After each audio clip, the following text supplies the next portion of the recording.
Hello and welcome to this lecture where we will be exploring PowerShell scripting. PowerShell scripting is essential when you have multiple administrative tasks that you'll be executing more than once or twice within a day. And it's very easy to run and it will give you the information you're looking for immediately rather than going through the manual process to find that information, which is very tedious.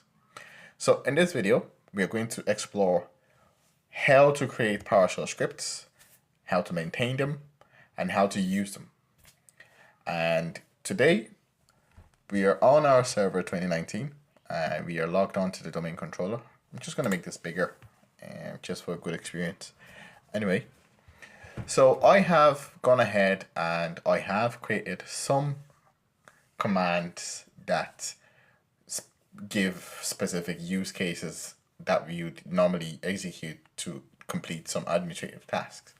So in this script folder, I have some files. You can see some of the files extensions are, I'll just show you in a minute.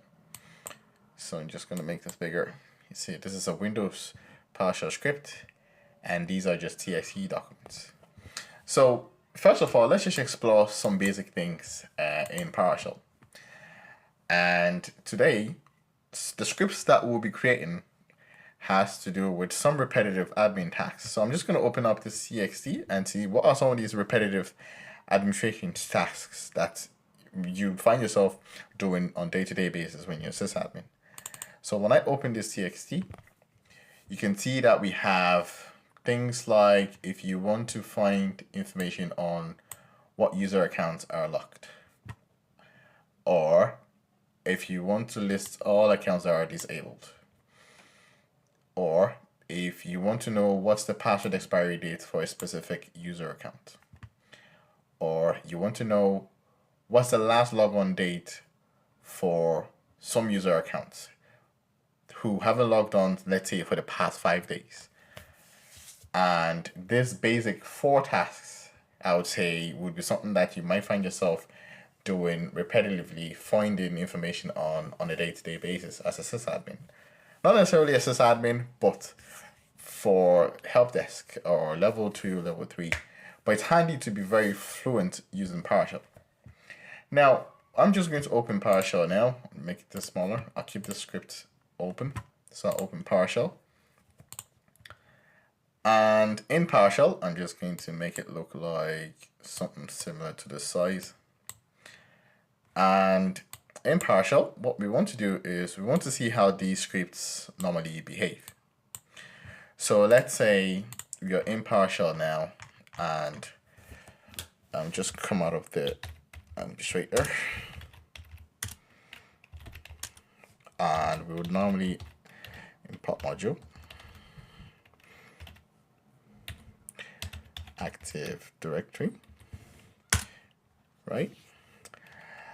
And then we want to start with listing. We want to find out what user accounts are locked at the moment in our domain controller.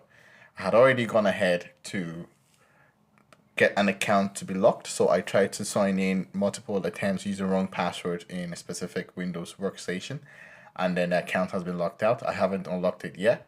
So we should be able to execute this command and it should give us a result. So I'll just basically copy this and I'll paste it in PowerShell and I'll hit return.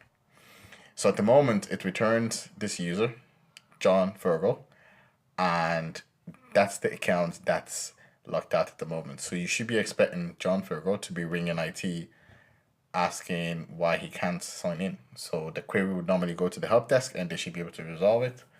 And if they're not able to resolve it for some reason and they escalate it to the administrator, obviously he should be able to quickly use this command to know if, through a hunch, is John Fergal's account locked.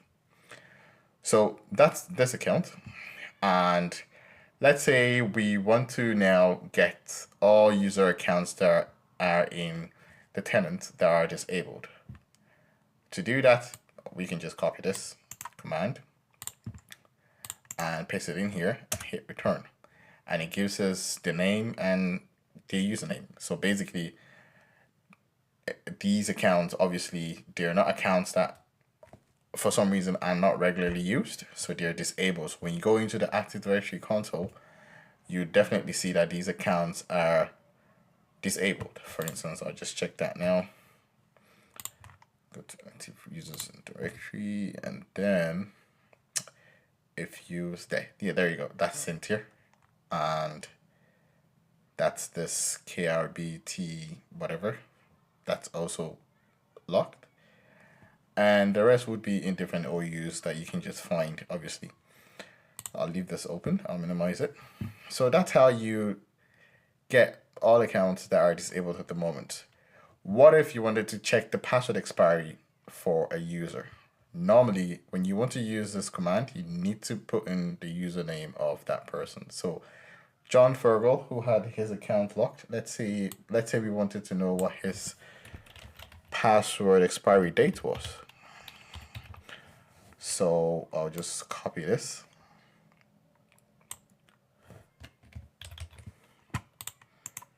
And hit return. And that should actually give us his, did I not copy that? Okay, so I didn't copy it fully. So I have this copied now.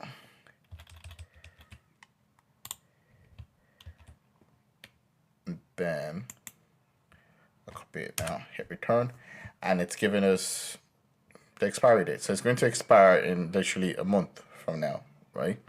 Or 2 months. So that's how you use that command.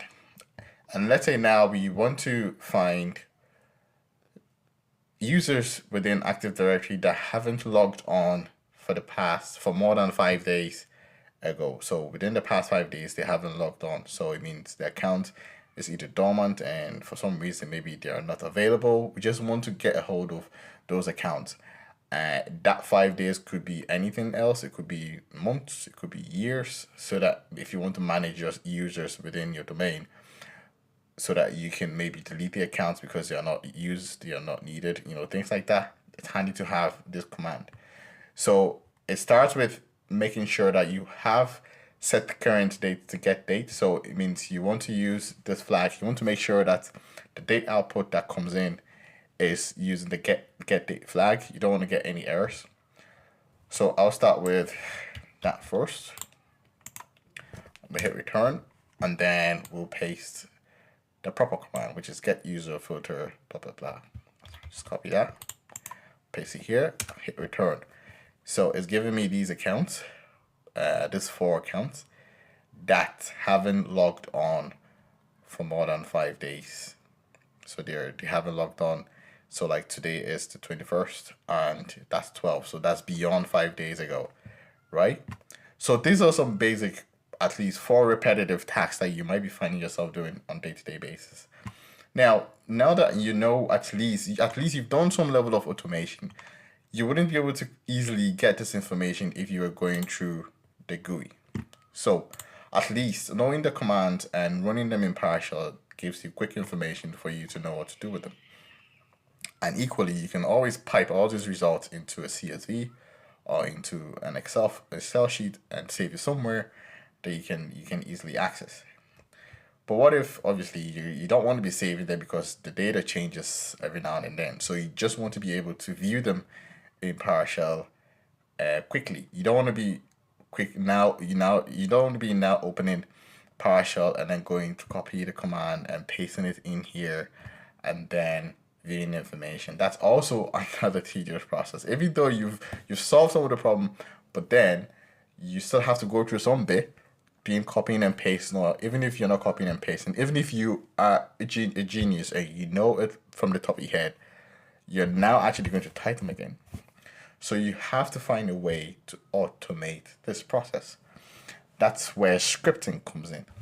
So scripting is a process where you already have the commands there or you've built them yourself, but then you want to put it in some sort of process whereby on less clicks or less interaction, it gives you just the information you need and then you move on. So that's the purpose of scripting. For instance, when we created the bulk users in the previous couple of videos, we just basically had a script that I talked about. We copied it and then we pasted it in a PowerShell ISE, and then we saved it. And then whenever you run that script, it should ask you for a CSV of all the user information that you want to create. And then it runs the script and creates those users for you. So when I go back to my script folder, when I go to my drive C, you'd realize when we created this, so when I edit this, this is the script that would pick a CSV that contains columns of information with first name, surname, email address, all the necessary information you need for a specific user in bulk. And then it would pick that information and use it to create an Active Directory account for those number of users in the CSV. So the script was in a specific process. It started with making sure that all the modules that I needed to generate the output is installed by using the import module. And then this open file dialog is what prompts you to ask or gives you the option to choose wherever that CSV is. And then after that CSV is chosen, it's been iterated, it's been modified, it's been examined, and then it's been taken through a specific process that satisfies the user creation for Active Directory users. And finally, it gives you the create new user output, and then that would create the users in Active Directory. So that means whenever you want to create a new user, all you need to do is to have a CSV that has all the necessary information that the script needs. So it needs all the first name, last name, job title, and all this information. So the next time I'm going to create another bulk number of users, I just need to make sure that I have a CSV in this format, and whenever I'm ready to create those users, I can just go to this script, run with PowerShell, and then it should prompt me to select that CSV, and once I open, it will then create those users for me. So I'm just going to cancel this, and you see canceling just stops the process. So that's the purpose of a script. So how we can create a very simple process like what I just demonstrated, but then it should give us all this kind of information we're looking for, like locked accounts, disabled users, password expiry. We're not necessarily going to do it for password expiry because you manually have to edit the username before it will give you the output. So this is not applicable to scripting at this stage. So we would only be creating scripts that would give us information on these. Now, I have gone ahead to create a sample of such a script. So when I go to my scripts folder, you'd realize we have this. I'm just going to close this now. Yeah. So if you look at this script that I created some time ago, when I edit this, so this script, whenever I double click it, I'm saying it should import module, and then it should give me this get user output. I want to filter all users and give me the name and the status of the account, whether they're enabled or locked out, and then export the result into an Excel format and save it at this location. So whenever I run that script, it means I should be seeing a file on my desktop. So that saves me from manually going into PowerShell to typing these commands manually so I can get that output. That would save me time by just double clicking this for the output to come in.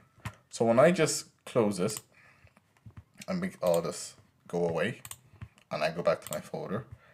So when I run this, so this is my desktop, right? So we know what that script does.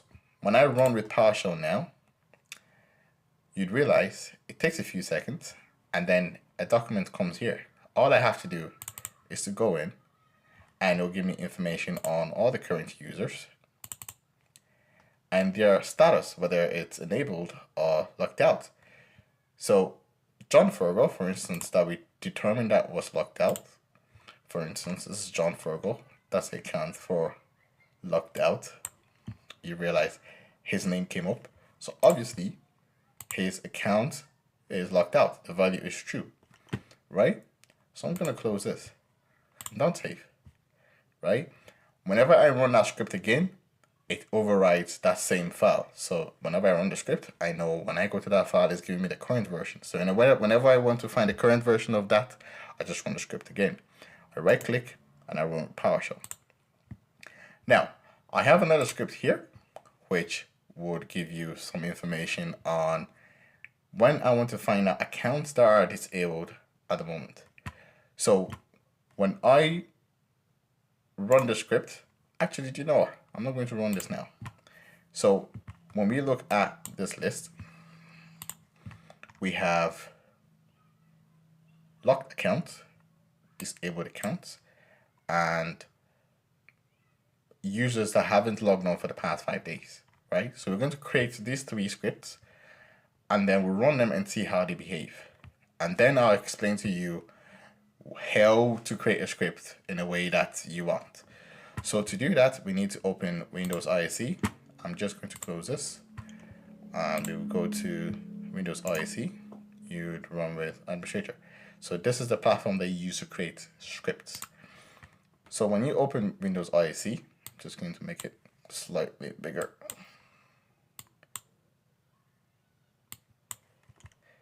I'll close this. Actually, let me make it smaller because I want to be able to see this here. Okay, so I have this Windows ISE window here. And what we want to do is we want to create a script that whenever we run it, it gives us information on all users that are locked at the moment. We know John Fergal is locked at the moment, so when you run that script, when you run the command in PowerShell, it should give you information on that status of whatever account is locked. So what we'll do is that we can just copy this command and we'll paste it here, but we'll always start it with import module.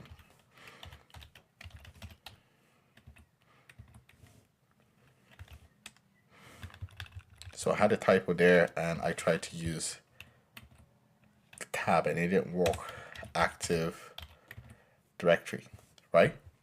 So if I select this, I can run the selection. So if I select this, it'll give you John Fergal. So this is you testing to see whatever command you've put in there is working. So we know the output should be John Fergal. Now, obviously this is just making sure that the directory, the Active Directory commands, the repositories are in PowerShell, and then it should be able to give you any outputs whenever you use commands like this. It's just a good practice to always start with it. So if there were some updates and for some reason PowerShell had lost those repositories and you run the command and it doesn't work, if you have a best practice of always including it in your queries, it would automatically solve that problem for you. So I am going to save this. We're going to save the script and we'll save it to the same path and we'll call it, this is to do with locked user accounts. And the file extension is .ps1, right? So we would save this and then it's saved now. So now that it's saved, when we right click this and we run with PowerShell, you'd realize it disappears. It runs a script, but then it disappears. It doesn't give you the information. You want the information so you can work with it as you go. But when you run the script, it opens PowerShell briefly, it runs the script, and then it disappears. How do you resolve that?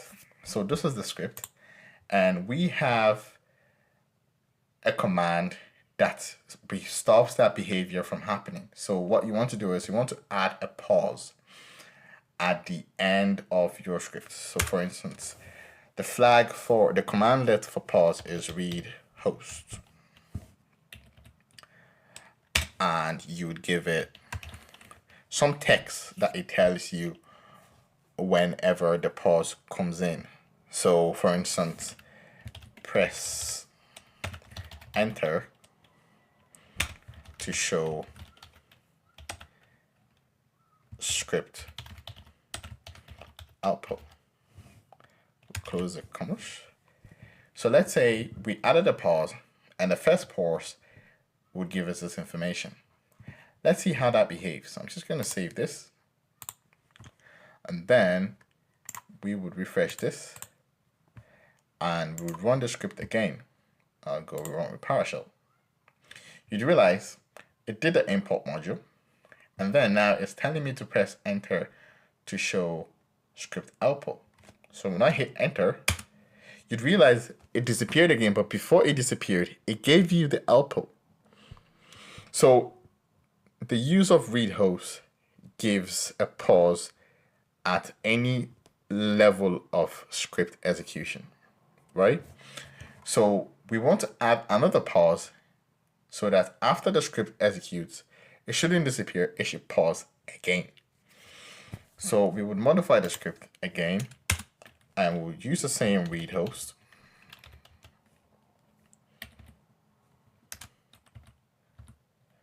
And now we would say press enter to exit, and then would save. So whenever I want to get information with locked user accounts, what I'll do is I'll go into my scripts folder on my desktop on my domain controller, and I'll just run with PowerShell, and it's asking me to press enter to show script output. I hit enter, and now it gives me the result of the script, which means John Fergus' account is locked, and it hasn't disappeared. It's there. It's giving me the information that I want. And now I can go and do whatever I want to do with that information. But then you can see that the second pause is giving me the information on what to do next. So now that I've gotten the information that I need, when I hit return, it would exit. So that's it. So whenever I want to find information on locked user's account, I don't have to manually go in. You can't even do that manually unless you have a saved query in your Active Directory snapping. So that's one way to create a quick script that would help you give information on all of these information. Now, what if you want to be able to do all of these? That would basically mean you need to create individual scripts for all of these. So the one about the disabled accounts, I would just run that, and it's the same, asking me to hit enter to see the output, and it gives me the information, and I hit enter to exit, right? So that's to do with the disabled account, which is similar to this. So you'd realize when I edit this, you'd realize it's basically the same. And it's the same analogy that you would apply to other scripts. So when I go to file, I click new, and I go to, let's say I wanted to get the last logon date. I'll give it the import module, Active Directory, and I'll hit return. And I'll basically just copy this, which basically means get the date first and give me information on the users who have been logged on in the past 5 days. And what I will do then is I'll copy this same read host information, and I'll paste it there. And we can save this as 5 days old last logon .ps1, right? We'll save this. So when I run this,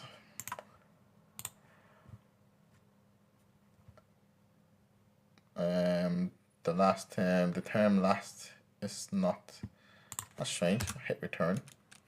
I have the information that I'm looking for, and I press return to exit. But I have this that I might have not done properly. The term last is not recognized as the name of CommandNet. So I might have a problem with the script. If I go to this, let's see.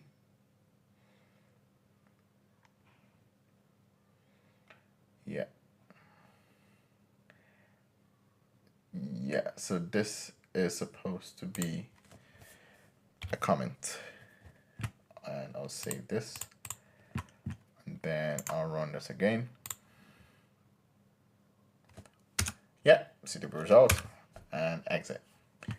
Okay, so whenever I come to work and I want to get quick information on certain information, don't save, certain information to things that I do repetitively, I can always, so I'm on the domain controller and I can quickly go to scripts, and I would say if I wanted to get information on what accounts are locked. So we come in the morning, and obviously there might be some people that might have gotten their accounts locked over the out of office hours time, and there might be ringing in the next morning, but then you want to get up to speed to see are there any accounts that have been locked over the past night. You can just go to your script, run it, hit enter.